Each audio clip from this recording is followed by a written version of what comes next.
In the Gambia, food insecurity has worsened in recent years. Nearly half the population depends on small-scale farming to survive and has been hit hard by rising costs and climate shocks. These challenges have exposed the fragility of the Gambia's food systems, affected by poverty, limited social security, and inadequate protection of the rights of those who feed the nation: farmers, herders, fishers, and others. To tackle this, the National Human Rights Commission of the Gambia, UN Human Rights, and the Food and Agriculture Organization partnered with government ministries and municipalities, UN agencies, farmers groups, the civil society, and experts for a national dialogue on the right to food. The right to food, it is a fundamental human right. It is part of the economic, social, and cultural rights, those rights that our broad mandate has told us to defend. We promote and protect human rights in the Gambia. And it is for this reason that some 2 years ago, we did a study, we did a research, and we came up with an advisory note on the right to food, which was supported by FAO. And of course, this training, it's a continuation of the process.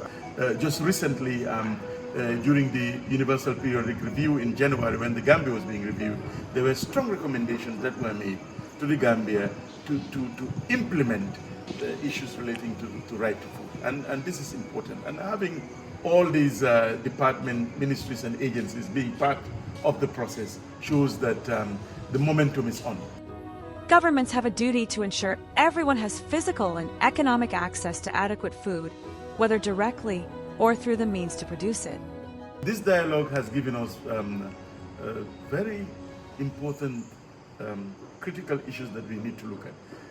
The recommendations that have been made will be taken up by the Commission, especially also recommendations that have been made by the UPR to make sure that the respective agencies and departments implement. So we will be there making sure, advocating, and making sure that they do the right thing.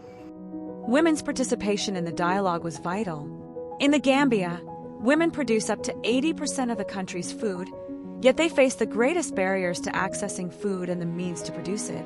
We have discussed a lot of things that have affected my own organization, and I think when I go back to them, I will discuss with them and tell them that we have some people who are ready to stand for us as a human rights organization.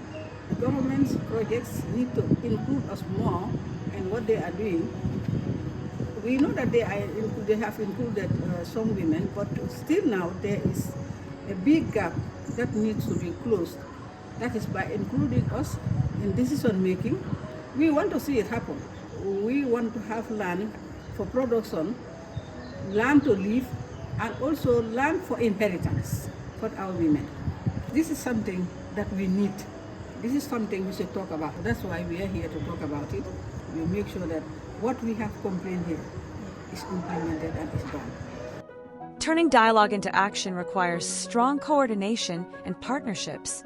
That's where OHCHR and FAO come in, working with the Gambia to turn the outcomes of this dialogue into lasting change. Together, we support the government to make changes in laws, policies, and processes to make systems more just and resilient, guided by principles of participation, accountability, non-discrimination, transparency, and human dignity. At the international level, you cannot talk about human rights without having the Office of the High Commissioner for Human Rights.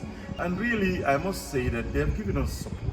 I can draw a list of support that they have given to the National Human Rights Commission, which has translated down and making impact to our society. We are in it together. They are the defenders of human rights, and we are happy to always partner with them. I'm just very grateful to say that I have now started the collaboration, and we will make sure that this collaboration continues. Help us, stand for us, to make sure that what the women are yearning for, they get it.